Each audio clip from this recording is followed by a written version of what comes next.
여러분 안녕하세요. 오늘 들려드릴 이야기는 한 며느리의 이야기입니다. 그녀는 어느 날 갑자기 도둑으로 몰렸습니다. 그것도 시댁 식구들 앞에서, 친척들 앞에서 말이죠. 하지만 진실은 아주 다른 곳에 숨어 있었습니다. 자, 그럼 시작해 볼까요? 이 도둑년아, 내 집 문서 어디다 숨겼어? 그날 오후 3시 시어머니의 비명 같은 고함이 집안을 뒤흔들었습니다. 며느리 박지원 씨는 부엌에서 설거지를 하고 있었죠. 갑자기 들이닥친 시어머니는 지원 씨의 앞치마를 잡아채며 소리를 질렀습니다. 문서. 우리 집 등기권리증. 내가 가져갔지. 지원 씨는 깜짝 놀라 손에 들고 있던 그릇을 떨어뜨렸습니다. 그릇은 바닥에 떨어져 산산조각이 났죠. 어머니, 무슨 말씀이세요? 전 문서 같은 거 본 적도 없는데요. 거짓말. 거짓말하지 마. 내가 다 알아. 내가 우리 집 재산 노리는 거. 시어머니는 이성을 잃은 듯 했습니다. 70대의 나이가 무색하게 지원 씨의 팔을 세게 붙잡고 흔들어댔죠. 그때 현관문이 열리며 남편 김태수 씨가 들어왔습니다. 왜 이래요, 엄마? 무슨 일이에요? 태수야. 내 와이프가 우리 집 문서를 훔쳐갔어. 어제까지만 해도 서랍에 있었는데. 오늘 아침에 보니까 없어진 거야. 태수 씨는 아내를 바라봤습니다. 지원 씨는 고개를 저으며 말했죠. 여보, 나 정말 몰라. 나 그런 거 만진 적도 없어. 하지만 태수 씨의 표정이 이상하게 굳어졌습니다. 뭔가 믿지 못하겠다는 표정이었죠. 그때 시어머니가 계단을 올라가며 소리쳤습니다. 좋아, 그럼 내 방 뒤져보자. 내 방에 없으면 내가 사과할게. 세 사람은 2층에 있는 부부의 방으로 올라갔습니다. 시어머니는 옷장을 열어제치고 서랍을 마구 뒤지기 시작했죠. 지원 씨는 가슴이 철렁했습니다. 자신은 결백하지만 이 상황 자체가 너무나 모욕적이었으니까요. 그런데 있다. 여기 있어. 시어머니가 책상 서랍 깊숙한 곳에서 A사 용지 몇 장을 꺼내 들었습니다. 집 등기권리증의 복사본이었죠. 지원 씨는 눈이 휘둥그레졌습니다. 이게 왜 여기 있어요? 전 정말 모르는데. 모른다고? 내 책상 서랍에서 나왔는데 모른다고. 태수 씨가 서류를 빼앗아 들더니 아내를 쏘아봤습니다. 지원아, 이게 대체 뭐야? 왜 우리 집 문서 복사본이 내 서랍에 있는 거야? 나도 몰라. 누가 여기다 넣은 거야? 난 정말 모른다니까. 지원 씨의 목소리가 떨렸습니다. 하지만 시어머니와 남편의 눈빛은 차가웠죠. 에이, 이제 와서 발뺌하기야? 내가 우리 집 재산 탐내는 거 나 진작 알고 있었어. 시어머니의 목소리가 점점 커졌습니다. 내가 시집 올 때부터 그랬잖아. 우리 집이 강남에 있다고 집값이 얼마라고 그런 얘기만 귀에 못이 박히게 하더라. 난 그때부터 알았어. 이 여자 재산 때문에 시집 왔구나. 어머니, 그건 아니에요. 전 정말. 닥쳐. 갑자기 태수 씨가 부엌에서 물컵을 가져와 아내 얼굴에 물을 끼얹었습니다. 차가운 물이 지원 씨의 얼굴과 옷을 적셨죠. 당신, 정말 그런 거야? 우리 엄마 집이 탐났어? 그래서 문서를 훔친 거야? 지원 씨는 물에 젖은 얼굴로 남편을 바라봤습니다. 눈물이 흘러내렸지만 그게 물인지 눈물인지 알 수 없었죠. 나, 정말 아니야. 믿어줘. 하지만 태수 씨는 고개를 돌렸습니다. 믿지 않는다는 뜻이었죠. 이틀 뒤 시어머니는 집안의 모든 친척들을 불러 모았습니다. 큰 집 작은 집 할 것 없이 심지어 사촌 육촌까지.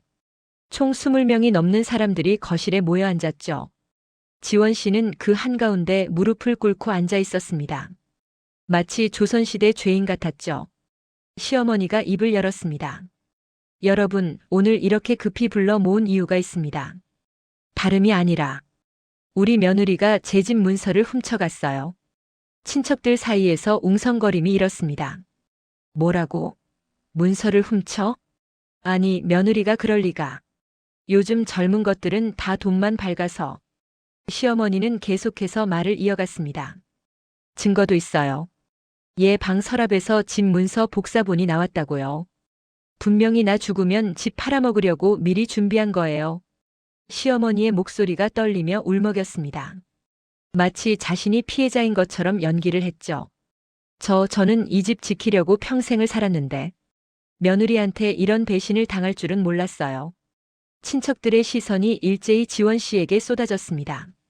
큰 고모가 손가락으로 지원 씨를 가리키며 말했습니다. 야, 박지원. 내가 정말 그런 거야?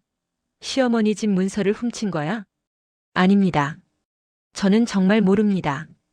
누가 제 서랍에 넣은 것 같아요. 누가 넣어? 내 개인 서랍에 남이 뭘 넣어? 말이 되는 소리를 해야지. 작은아버지도 끼어들었습니다. 형님 집이 강남인 거 알고 시집 왔지? 솔직히 말해봐. 재산 때문에 시집 온 거 아냐? 아닙니다. 저는 태수 씨를 사랑해서. 에이, 사랑? 요즘 시대에 사랑 믿는 사람이 어디 있어? 다 돈이지. 시동생 태민이가 비웃으며 말했습니다. 형수, 그냥 인정하고 나가요. 어차피 이 집에서 못 살 것 뻔한데. 괜히 버티지 말고. 지원 씨는 입술을 깨물었습니다. 너무나 억울했지만 할 말이 없었죠. 증거가 자신의 서랍에서 나왔으니까요. 그때 시어머니가 지원 씨의 친정 어머니에게 전화를 걸었습니다. 스피커폰으로 말이죠. 여보세요? 사돈 되시는 분이시죠? 네, 그런데 무슨 일이세요? 무슨 일은요? 당신 딸이 우리 집 문서를 훔쳐갔어요. 대체 딸을 어떻게 키운 거예요? 전화기 너머로 친정 어머니의 당황하는 목소리가 들렸습니다. 네? 그게 무슨 말씀이세요? 우리 지원이가 그럴 리가. 그럴 리가요? 증거가 있다니까요. 당신 딸 당장 데려가세요. 우리 집에 도둑은 못 둬요. 전화가 끊겼습니다. 지원 씨는 고개를 숙인 채 눈물만 흘렸죠. 20명의 친척들 앞에서 도둑으로 낙인 찍히는 순간이었습니다. 그날 밤 지원 씨는 잠을 이룰 수 없었습니다. 남편은 소파에서 잤고 시어머니는 아예 지원 씨와 눈도 마주치지 않았죠. 지원 씨는 생각했습니다. 도대체 누가 내 서랍에 그 서류를 넣은 걸까? 왜? 무슨 이유로? 그리고 가만히 최근 몇 달을 떠올려 봤습니다. 사실 지원 씨는 눈치가 빠른 사람이었습니다. 시어머니의 이상한 행동들을 이미 몇 달 전부터 감지하고 있었죠. 지난 3개월 동안 시어머니는 자주 밤늦게 누군가와 전화 통화를 했습니다. 지원 씨가 우연히 복도를 지나다 들은 대화 내용이 떠올랐죠. 그래, 알았어. 조금만 기다려. 곧 줄게. 누구한테 뭘 준다는 걸까요? 그리고 일주일 전쯤 지원 씨는 시어머니가 서재에서 혼잣말하는 걸 들었습니다. 내 아들. 미안해. 엄마가 미안해. 내 아들. 태수 씨나 태민이를 말하는 건가? 하지만 그들은 멀쩡히 잘 지내고 있었죠. 또 며칠 전에는 시어머니가 새벽 2시에 서재에서 뭔가를 뒤지는 소리가 들렸습니다. 지원 씨가 살짝 문을 열어보니 시어머니는 서랍이란 서랍은 다 열어보며 뭔가를 찾고 있었죠. 어디 있지? 어디 뒀더라? 그때는 그냥 건망증이 생긴 건가 보다 했는데 이제 와서 생각해보니 이상했습니다. 집 문서를 그렇게 찾았던 건 누군가에게 주려고 했던 게 아닐까? 그렇다면 누구한테? 지원 씨는 잠옷 차림으로 조용히 1층으로 내려갔습니다. 시어머니의 방불이 꺼져 있었죠. 지원 씨는 조심스럽게 시어머니의 서재로 들어갔습니다. 책장, 서랍, 책상. 하나하나 뒤져봤지만 특별한 건 없었습니다. 그러다 옷장을 열었을 때 옷장 맨 위 구석에 낡은 비닐봉투 하나가 눈에 띄었죠. 지원 씨는 의자를 가져와 올라서서 그 봉투를 꺼냈습니다. 봉투는 먼지가 수북이 쌓여 있었죠. 아마 몇 년은 만진 적이 없는 것 같았습니다. 봉투를 열자 안에는 몇 가지 서류가 들어 있었습니다. 첫 번째, 집 등기권리증 원본. 이게 여기 있었어? 시어머니가 그토록 찾던 문서가 시어머니 본인의 옷장 깊숙이 숨겨져 있었던 겁니다. 두 번째, 오래된 가족관계 증명서. 하지만 이상했습니다. 거기에는 지원 씨가 한 번도 들어본 적 없는 이름이 적혀 있었죠. 김민준. 이게 누구지? 생년월일을 보니 1980년생. 올해 45세였습니다. 태수 씨보다 3살 위였죠. 그리고 관계란에는 이렇게 적혀 있었습니다. 아들. 지원 씨는 손이 떨렸습니다. 시어머니한테 다른 아들이 있었다는 건가? 다음 날 아침 지원 씨는 일부러 평소처럼 행동했습니다. 시어머니와 남편은 여전히 차갑게 대했지만 지원 씨는 아무렇지 않은 척했죠. 그리고 집을 나선 지원 씨는 곧장 사설탐정 사무소로 향했습니다. 김민준이라는 사람을 찾아주세요. 1980년생이고요. 제가 가진 정보는 이게 전부예요. 탐정은 가족관계 증명서 사본을 보더니 고개를 끄덕였습니다. 3일 정도 시간 주시면 찾을 수 있을 것 같습니다. 사흘이 지났습니다. 지원 씨는 다시 탐정 사무소를 찾았죠. 탐정은 두꺼운 파일 하나를 건네며 말했습니다. 찾았습니다. 그런데 이 사람 좀 문제가 있네요. 파일을 열어보니 김민준의 사진과 상세한 신상 정보가 적혀 있었습니다. 김민준 45세. 현재 인천에 거주. 직업 불명. 과거 사기 전과 2회. 그리고 놀라운 사실이 적혀 있었습니다. 김민준 씨는 1980년에 태어나자마자 입양을 보내진 것으로 확인됩니다. 생모는 의뢰인의 시어머니가 맞습니다. 입양을. 네. 당시 혼외자였던 것으로 추정됩니다. 시어머니께서 결혼 전에 다른 남자와의 사이에서 아이를 낳았고 그 아이를 입양 보낸 거죠. 지원 씨는 파일을 계속 넘겼습니다. 그런데 최근 3개월 전부터 김민준 씨가 생모를 찾아냈습니다. 그리고 탐정이 녹음 파일 하나를 재생했습니다. 엄마, 나 민준이야. 진짜 생모가 맞는 거지? 그래. 대박. 집도 강남이고 돈도 많이 있던데? 나 키워주지도 않으면서 호화롭게 살았네. 미안하다. 미안하긴. 그냥 집 절반만 내놔. 그럼 조용히 사라져 줄게. 안 그럼 아빠한테 다 까발릴 거야. 아빠도 모르지? 결혼 전에 다른 남자애 낳은 거? 전화기 너머로 시어머니의 흐느끼는 소리가 들렸습니다. 알았어. 알았으니까 조금만 기다려. 녹음이 끝났습니다. 지원 씨는 온몸에 소름이 돋았습니다. 그래서 시어머니가 집 문서를 찾았던 거였구나. 김민준에게 집을 넘겨주려고. 그리고 내가 그걸 막으려고 문서를 숨겼던 거였어. 지원 씨는 모든 퍼즐이 맞춰지는 걸 느꼈습니다. 사실 한 달 전 지원 씨는 우연히 시어머니의 방에서 집 문서가 책상 위에 놓여 있는 걸 봤습니다. 그리고 그 옆에 명예 이전 절차 안내라는 서류도 함께 있었죠. 그때 지원 씨는 이상함을 느꼈습니다. 왜 갑자기 명예 이전을? 직감적으로 뭔가 잘못되고 있다고 느낀 지원 씨는 일단 그 문서들을 복사해뒀습니다. 혹시 모를 상황에 대비해서요. 그리고 원본은 지원 씨가 시어머니의 옷장 깊숙이 숨겨놨던 겁니다. 시어머니가 함부로 집을 넘기지 못하도록. 하지만 지원 씨는 예상하지 못했습니다. 시어머니가 이렇게까지 난리를 칠 줄은요. 그리고 복사본을 자신의 서랍에 넣어둔 것도 시어머니였을 겁니다. 며느리를 도둑으로 몰아 집에서 내쫓고 자유롭게 집을 김민준에게 넘기려고. 지원 씨는 이를 악물었습니다. 좋아. 이제 알았어. 그럼 나도 준비를 해야지. 일주일 후 시어머니는 다시 한번 친척 회의를 소집했습니다. 오늘은 중요한 결정을 내리려고 합니다. 며느리 박지원을 이 집에서 내보낼 겁니다. 친척들은 고개를 끄덕였죠. 당연하죠. 도둑을 집에 둘 수는 없죠. 이혼 절차 밟으세요. 빨리. 태수 씨도 고개를 숙인 채 아무 말도 하지 않았습니다. 이미 마음을 굳힌 것 같았죠. 그때 지원 씨가 거실로 들어왔습니다. 손에는 노트북을 들고 있었죠. 어머니, 그리고 여러분. 제 말 좀 들어주시겠어요? 들을 말이 뭐 있어? 넌 이미 5분만 주세요. 5분 후에도 제가 도둑이라고 생각하시면 제가 알아서 나가겠습니다. 지원 씨의 목소리가 단호했습니다. 시어머니는 코웃음을 쳤지만 친척 중 한 명이 말했습니다. 뭐 5분쯤이야. 드러나 봅시다. 지원 씨는 노트북을 TV에 연결했습니다. 그리고 화면에 파일 하나를 띄웠죠. 여러분께 소개할 사람이 있습니다. 김민준 씨 45세입니다. 화면에 중년 남자의 사진이 떴습니다. 친척들은 의아한 표정을 지었죠. 이 사람이 누군데? 지원 씨가 차분하게 말했습니다. 이 사람은 어머니의 첫째 아들입니다. 뭐라고? 거실이 술렁였습니다. 시어머니는 얼굴이 새하얗게 질렸죠. 지원아. 내가 지금 무슨 소리를. 들어보세요.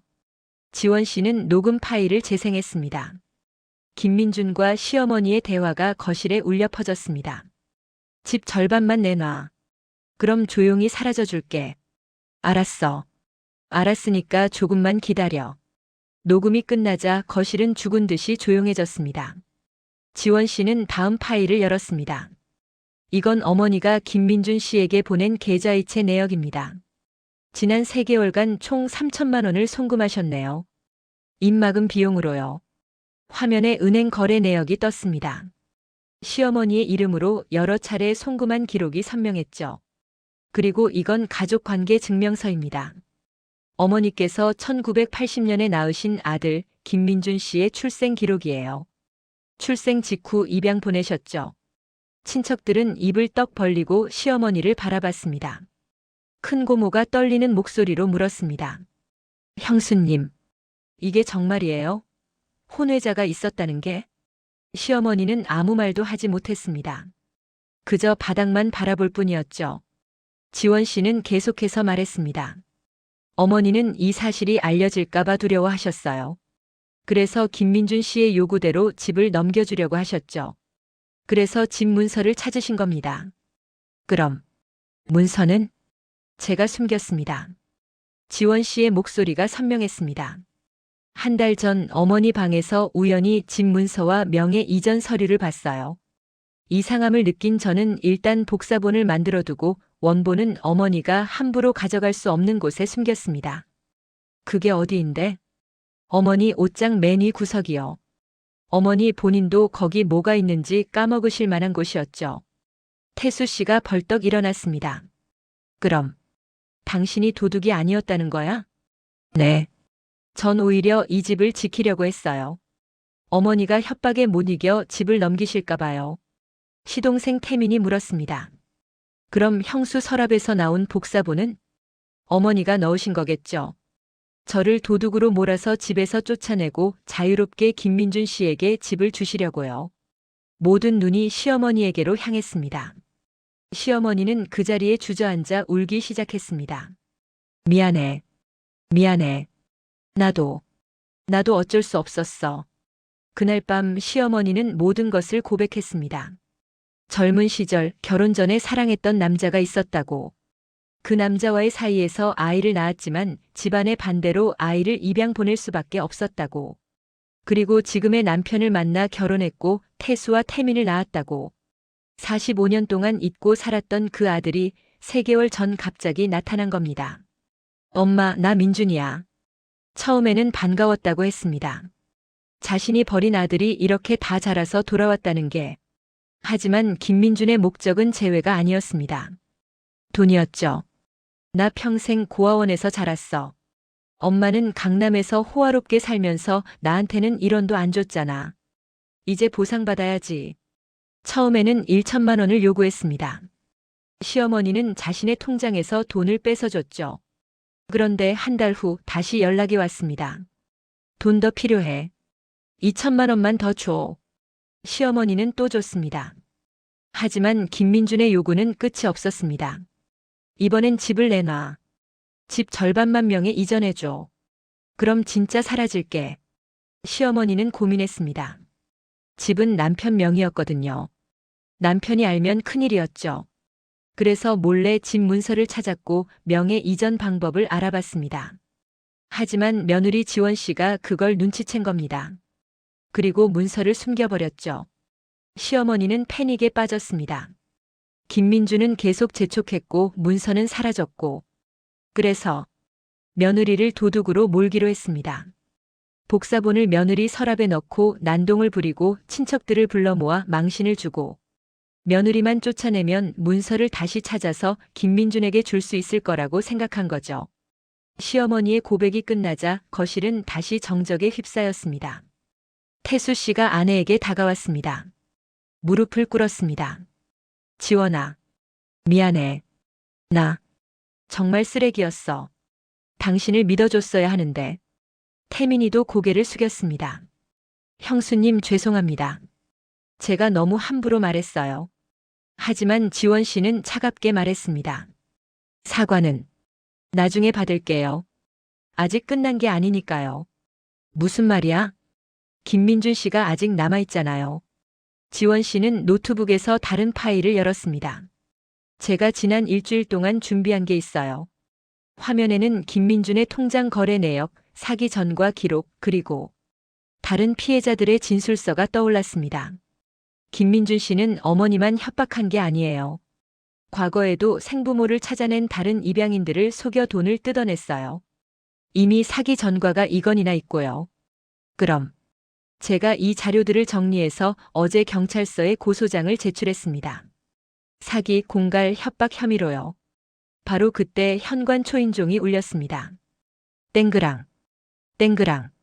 지원 씨가 문을 열자 거기에는 김민준이 서 있었습니다. 어머니 계세요? 약속 시간 지났는데 연락이 안 되네. 김민준은 태연하게 안으로 들어오려 했습니다. 하지만 지원 씨가 그를 막아섰죠. 김민준 씨 맞으시죠? 넌 누군데? 며느리예요. 어머니. 김민준은 비웃었습니다. 아, 며느리? 잘 됐네. 어머니한테 전해줘. 문서 빨리 안 주면 다 박살낼 거라고. 집안 비밀 다 까발리고 법적으로도. 법적으로요? 지원 씨가 휴대폰을 꺼내 들었습니다. 지금 하신 말씀 다 녹음됐어요. 협박죄 증거 하나 더 추가네요. 김민준의 얼굴이 굳었습니다. 뭐? 바로 그 순간 밖에서 사이렌 소리가 들렸습니다. 경찰차 2대가 집 앞에 멈춰 섰습니다. 경찰관 2명이 내려 김민준에게 다가왔죠. 김민준 씨 맞으십니까? 사기 및 공갈 혐의로 동행 요청드립니다. 잠깐 뭐? 사기? 내가 뭘? 묵비권을 행사하실 수 있습니다. 하신 말씀은 법정에서 불리하게 작용할 수 있습니다. 수갑이 채워졌습니다. 김민준은 발버둥쳤지만 소용없었죠. 야, 이거 나. 내가 뭘 잘못했다고. 내 친엄마한테 내 권리 찾은 것뿐인데. 지원 씨가 차갑게 말했습니다. 권리요? 협박과 공갈로 돈을 뜯어낸 게 권리예요? 너 인연이. 경찰이 김민준을 끌고 나갔습니다. 현관문이 닫혔습니다. 거실에 있던 친척들은 입을 다물지 못했죠. 지원 씨는 천천히 거실로 돌아왔습니다. 그리고 하나하나 친척들을 바라보며 말했습니다. 다들 일주일 전에 저한테 뭐라고 하셨죠? 큰 고모가 당황하며 말했습니다. 그건 도둑이라고 하셨죠? 요즘 젊은 것들은 다 돈만 박다고 하셨죠?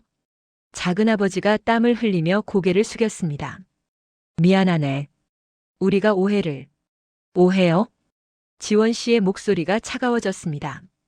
증거도 없이 사람을 도둑으로 몰고 20명 앞에서 망신을 주고 제 친정 어머니한테까지 전화해서 모욕을 주셨는데 그게 오해로 끝날 일인가요? 아무도 대답하지 못했습니다. 지원 씨가 말을 이었습니다. 한 분씩 제대로 사과하고 나가세요. 형식적인 사과 말고 진심으로요. 큰 고모가 먼저 앞으로 나왔습니다.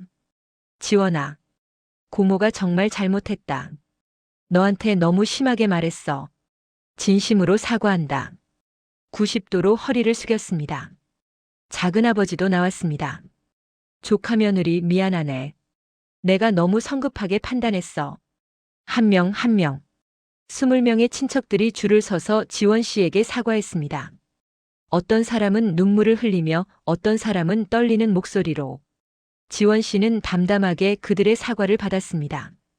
표정 하나 변하지 않은 채. 마지막 친척이 나가자 거실에는 가족들만 남았습니다. 시어머니, 남편 태수, 시동생 태민. 그리고 지원 씨. 한동안 아무도 입을 열지 않았습니다. 시어머니가 먼저 말했습니다. 지원아. 네. 나. 정말 미안하다. 시어머니의 목소리가 떨렸습니다. 내가 너무 겁이 났어. 민준이가 집안 비밀을 까발릴까봐, 남편이 알까봐, 아들들이 알까봐. 그래서 내가 눈에 들어오지도 않았어. 시어머니는 무릎을 꿇고 지원 씨 앞으로 다가왔습니다. 내가 아니었으면 우리 집은 정말 망했을 거야.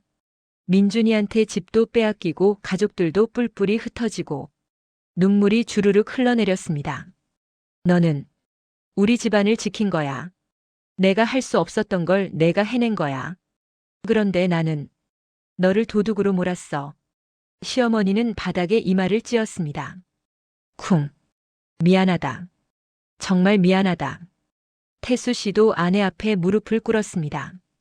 지원아, 나도 용서를 빌고 싶어. 나는 내 남편인데 너를 제일 먼저 의심했어. 내 얼굴에 물까지 끼얹었어. 태수 씨의 목소리가 갈라졌습니다. 그날 밤 소파에서 자면서 생각했어. 내가 얼마나 나쁜 놈인지. 5년 동안 같이 살았는데 5년 동안 내가 얼마나 착하고 성실한 사람인지 알았는데 단 하루 만에 너를 의심해버렸어. 여보, 미안해. 정말 정말 미안해. 다시는 이런 일 없을 거야. 다시는 너를 의심하지 않을게. 약속할게. 태민이도 고개를 숙였습니다. 형수님, 저도 죄송해요. 저는 형수님이 집에서 나가라고까지 했어요. 제가 정말 철없었어요. 지원 씨는 한동안 아무 말도 하지 않았습니다. 그저 세 사람을 내려다볼 뿐이었죠. 그 침묵이 얼마나 무거웠는지 거실의 공기가 얼어붙은 것 같았습니다. 마침내 지원 씨가 입을 열었습니다. 일어나세요. 지원아. 일어나시라고요. 세 사람이 천천히 일어났습니다. 지원 씨가 말했습니다. 솔직히 말하면 전 아직도 화가 나요. 너무 억울했고 너무 분했어요. 시어머니가 또 눈물을 흘렸습니다. 하지만 지원 씨가 숨을 깊이 들이마셨습니다. 어머니가 왜 그러셨는지는 이해해요. 겁이 나셨겠죠. 평생 숨겨온 비밀이 드러날까봐. 지원 씨는 시어머니를 바라봤습니다. 저도 만약 어머니 입장이었다면 어떻게 했을지 모르겠어요. 이성적으로 판단하기 어려웠을 거예요. 지원아. 그래도 지원 씨의 목소리가 단호해졌습니다. 다시는 이런 일이 있으면 안 돼요. 다음에 또 이렇게 저를 의심하고 몰아붙이면 그땐 정말 이 집을 나갈 거예요. 세 사람이 고개를 끄덕였습니다. 알았어. 다시는 그런 일 없을 거야. 약속드려요, 형수님. 지원 씨는 시어머니에게 다가가 손을 내밀었습니다. 일어나세요, 어머니. 시어머니가 지원 씨의 손을 잡았습니다. 그리고 두 사람은 포옹했습니다. 시어머니가 지원 씨의 등을 토닥이며 속삭였습니다. 고마워. 정말 고마워. 한 달이 지났습니다. 김민주는 재판에서 징역 2년을 선고받았습니다. 시어머니를 포함해 다른 피해자들에게서 총 1억 원 가까운 돈을 뜯어낸 혐의였죠. 시어머니는 남편에게 모든 것을 고백했습니다. 처음에 시아버지는 충격을 받았지만 결국 아내를 용서했습니다. 45년 전 일이잖아.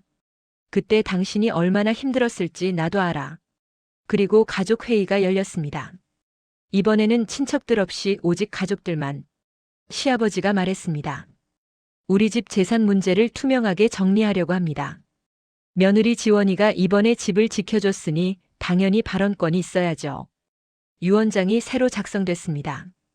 집은 태수와 태민이 반반씩 상속받되 지원 씨에게도 일정 지분이 주어졌습니다. 그리고 시어머니는 지원 씨에게 말했습니다. 지원아, 이제부터 너는 이 집의 안주인이야. 집안일 결정할 때 내 의견이 제일 중요해. 지원 씨는 미소 지었습니다. 감사합니다, 어머니. 그날 저녁 온 가족이 둘러앉아 식사를 했습니다. 예전과는 다른 분위기였습니다. 서로를 존중하고 배려하는 모습이었죠. 식사 중에 태민이가 물었습니다. 형수님, 근데 어떻게 그렇게 침착하게 대응하셨어요? 저 같으면 진작 폭발했을 것 같은데. 지원 씨가 대답했습니다. 솔직히 처음엔 정말 화났어요. 당장 집을 나가버리고 싶었죠. 그런데 생각했어요. 내가 여기서 도망가면 진짜 도둑이 되는 거구나. 내가 진짜로 나쁜 사람이 되는 거구나. 지원 씨는 차를 한 모금 마셨습니다. 그래서 결심했어요. 내 결백을 증명하고 진짜 나쁜 놈을 잡아야겠다고. 그래야 내가 당당하게 이 집에 있을 수 있다고. 시어머니가 지원 씨의 손을 잡았습니다. 넌 강한 사람이야, 지원아. 아니에요. 그냥 억울한 일을 당하면 참지 않기로 한 거예요. 가족이라도요. 태수 씨가 아내를 바라보며 말했습니다. 나는 내가 자랑스러워. 고마워요, 여보. 식사가 끝나고 지원 씨는 혼자 베란다로 나갔습니다. 밤하늘을 올려다봤죠. 별이 참 많았습니다. 지원 씨는 생각했습니다. 한 달 전만 해도 나는 이 집에서 쫓겨날 뻔했는데. 하지만 이제는 달랐습니다. 이제 아무도 그녀를 함부로 대하지 못합니다. 이제 그녀는 이 집의 진짜 안주인입니다. 당당하게. 뒤에서 누군가 다가오는 소리가 들렸습니다. 시어머니였습니다. 지원아, 추운데 왜 여기 있어? 그냥 생각 좀 하려고요. 시어머니가 옆에 섰습니다. 무슨 생각? 앞으로 어떻게 살아야 할까? 그런 생각이요. 시어머니가 미소 지었습니다. 너답게 살면 돼. 당당하게 떳떳하게. 네. 두 사람은 한동안 말없이 별을 바라봤습니다. 그리고 시어머니가 조용히 말했습니다. 지원아. 네. 나한테 딸이 생긴 것 같아. 지원 씨가 시어머니를 바라봤습니다. 시어머니의 눈에 눈물이 맺혀 있었습니다. 45년 전에 보낸 아들 생각만 하고 살았는데 정작 내 곁에 있는 딸은 못 봤네. 어머니, 이제부터라도 내가 내 진짜 딸이야. 알았지? 지원 씨도 눈시울이 붉어졌습니다. 네, 어머니. 두 사람은 꼭 껴안았습니다. 찬 바람이 불었지만 마음은 따뜻했습니다. 그로부터 6개월이 지났습니다. 지원 씨는 일기를 쓰고 있었습니다. 오늘로 그 사건이 일어난 지 정확히 6개월이 됐다. 많은 것이 바뀌었다. 시어머니는 이제 나를 진짜 딸처럼 대하신다. 아침마다 내 방에 들어오셔서 잘 잤니? 물어보시고 내가 좋아하는 반찬을 미리 챙겨주신다. 남편은 예전보다 훨씬 나를 존중한다. 작은 결정 하나에도 내 의견을 물어보고 절대 함부로 대하지 않는다. 시동생도 이제는 형수님이라고 정중하게 부른다. 웃긴 건 그 친척들이다. 명절 때마다 연락이 온다. 지원이 안부 전해줘. 지원이한테 미안하다고 전해줘. 어떤 친척은 선물까지 보낸다. 하지만 나는 그들을 용서하지 않았다. 용서할 생각도 없다. 그들이 나한테 했던 말들, 그날의 모욕감은 절대 잊을 수 없다. 다만 더 이상 마음 쓰지 않기로 했다. 그들은 그들의 삶을 살고 나는 나의 삶을 살면 된다. 이제 나는 알았다. 억울한 일을 당했을 때 참는 게 미덕이 아니라는 것을. 당당하게 싸우고 진실을 밝히는 게 진짜 용기라는 것을. 그리고 무엇보다 가족이라는 이름으로 나를 짓밟는 사람들에게는 선을 그어야 한다는 것을. 나는 더 이상 착하기만 한 며느리가 아니다. 나는 당당한 여자다. 누구도 함부로 대할 수 없는. 일기를 쓰던 지원 씨는 펜을 내려놓았습니다. 창밖을 바라봤죠. 햇살이 따스하게 내리쏘고 있었습니다. 새로운 하루가 시작되고 있었습니다. 그녀의 새로운 삶도 함께. 현관문이 열리는 소리가 들렸습니다. 지원아, 오늘 저녁은 내가 좋아하는 떡볶이 해줄까? 시어머니의 밝은 목소리였습니다. 지원 씨가 미소 지으며 대답했습니다. 좋아요, 어머니. 제가 도와드릴게요. 그녀는 일기장을 덮고 일어섰습니다. 그리고 마지막으로 혼잣말을 했죠. 나는 행복해질 자격이 있어. 당당하게. 여러분, 오늘 이야기는 여기까지입니다. 박지원 씨는 도둑으로 몰렸지만 결국 진실을 밝혀냈습니다. 그리고 가족들에게 존중받는 사람이 됐죠. 이 이야기가 우리에게 주는 교훈은 무엇일까요? 첫째, 억울한 일을 당했을 때 참지 말아야 합니다. 진실은 반드시 밝혀집니다. 둘째, 가족이라는 이름으로 누군가를 함부로 대해서는 안 됩니다. 가족이기 때문에 더 존중해야 하는 겁니다. 셋째, 진짜 용기는 참는 게 아니라 당당하게 맞서는 겁니다. 여러분도 혹시 억울한 일을 겪고 계신가요? 그렇다면 기억하세요. 당신은 당당할 자격이 있습니다. 당신은 존중받을 가치가 있습니다. 절대 참지 마세요. 오늘 영상이 도움이 되셨다면 구독과 좋아요 부탁드립니다. 다음 주에도 더 좋은 이야기로 찾아뵙겠습니다. 감사합니다.